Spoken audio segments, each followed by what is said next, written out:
Thank you very much for staying. Welcome back. Now, the Bank of Ghana has finally settled on the new minimum capital requirement for commercial banks in the country.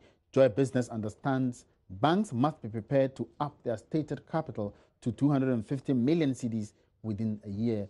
George Wiafe, in the following report, looks at the impacts of the economy and on banks and businesses.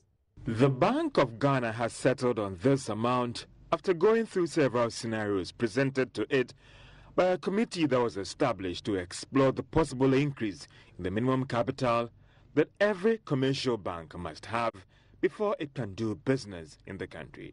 However, it is currently waiting for government approval before it is implemented. So if it gets the approval, let's say today, the policy would kick off from next month. According to persons close to the regulator, commercial banks might be given just 1 year to try and meet the new minimum capital. Banks are currently required to have 120 million cedis as their stated capital. This should mean that banks will just have 1 year to raise some 130 million Ghana cedis. Analysts say most of the foreign banks may not have a problem meeting this capital, but the challenge will be with local banks that are currently struggling to even be in business. This is because you're learning that some of the local banks are on the verge of collapsing because a chunk of loans given might not be paid back. For some, the expected capital increase could greatly benefit the economy as will bring in more capital. As banks finance more big transactions, this could reduce the amount of dollars that are repatriated as profits when most of these deals are financed by foreign firms. The development could also lead to some improvement in access to credit and possibly some marginal decrease in the cost of credit. Now, this is because most of the banks might be forced to give out more loans to make some good profits on capital invested. The development might also force banks to embark on some expansion drive by opening new branches. This could lead to more employment opportunities in this sector. However, the challenge for some is that it might not lead to a decrease in the number of banks that are currently operating in the country. This is because the regulator has indicated that it has no plan of restricting the number of banks operating in the country. Meanwhile, co-founder of UT Bank, Prince Kofi Amwabing, tells Joy Business, although the capital increase is not bad, it currently is not in the interest of local banks. The number of local banks which find it difficult to raise the capital now have to consolidate. So net results, we're probably going to have 16, 18 foreign banks and about 4 or 5 local banks. Is that what we want as Ghanaians, for the banking sector to go completely almost into the hands of foreigners? Is that what we want?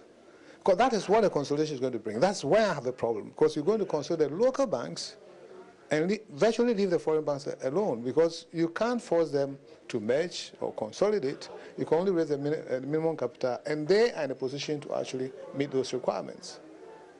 We've lost the mining sector, tourism, a whole lot of sectors.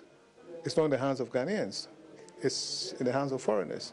Banking is mainly in the hands of foreigners if you look at foreign companies. But this action is actually going to put the banking sector firmly in the hands of foreigners.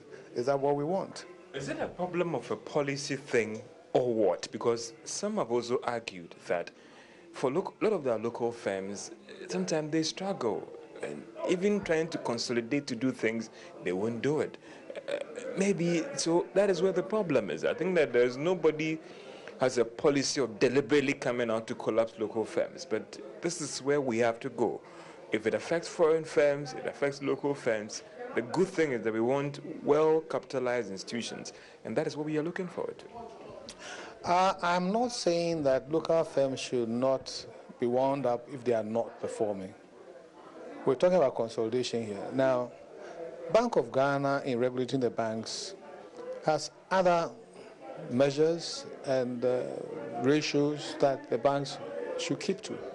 For example, typical one, you're not supposed to do any facility which is more than 25% of your net worth. If my net worth is 60 million, stick to it. The bank can only do business up to 15 million max, right? if the banks come to Bank of Ghana and ask for going over the single obligor and all those things, don't do it. That is the policy. The good ones will actually grow up to become big banks. If they decide to merge tactically with some other bank, then that is it. So it's not just the capital which makes the banks sound and solid. Not every bank wants to do big transactions. Just as there are savings and loans, there are microfinance, you cut your quote according to your class size. Because the new arrangement that they are coming out with, apart from the basic minimum cap, there's also going to be another fold which will be based on your risk, so that the economic risk, you have your capital increased as well.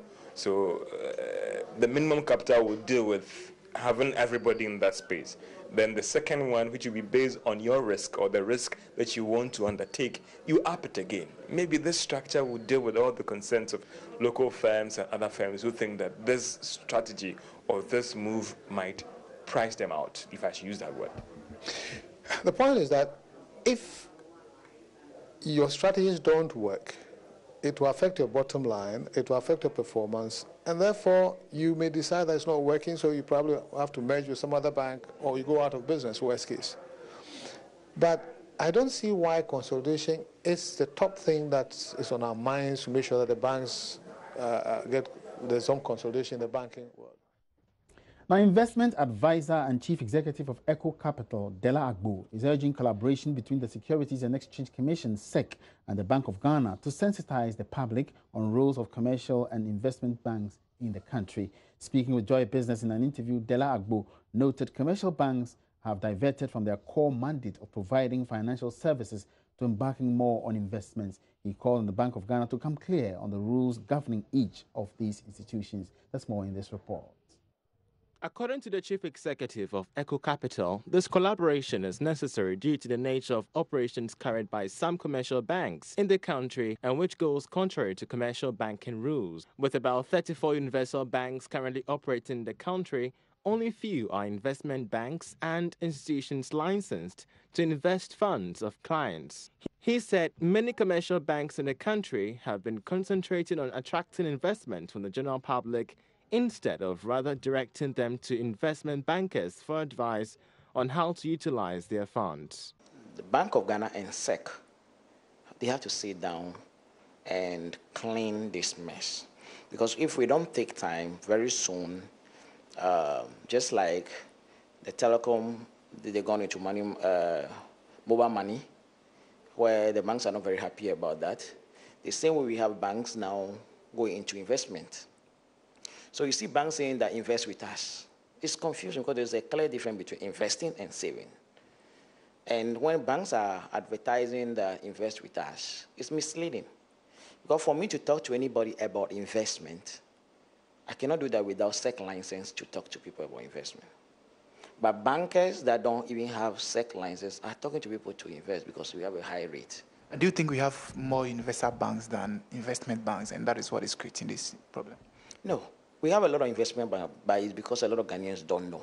Is it because the investment banks don't advertise themselves? We do advertise. So how come we knew the investor banks than you? That's a good point, because, even the stock market started, just about 92. So the Ghanaians just do not understand investment banking.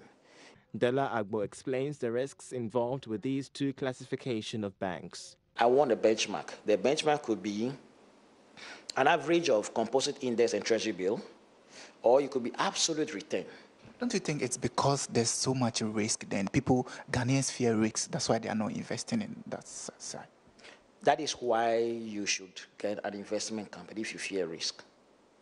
Because an investment company, they provide you a service. Is an investment company a guarantee that you are not going to lose your money or there's no risk? If you have been doing something yourself for many years and be getting bad results, why don't you try the new one? I'm not saying that investment companies are the ultimate solution. No. Investment companies, they're just human beings like anybody, but that's their job. Echo Capital is one of the few investment companies in the country licensed by the Securities and Exchange Commission to operate as an investment bank.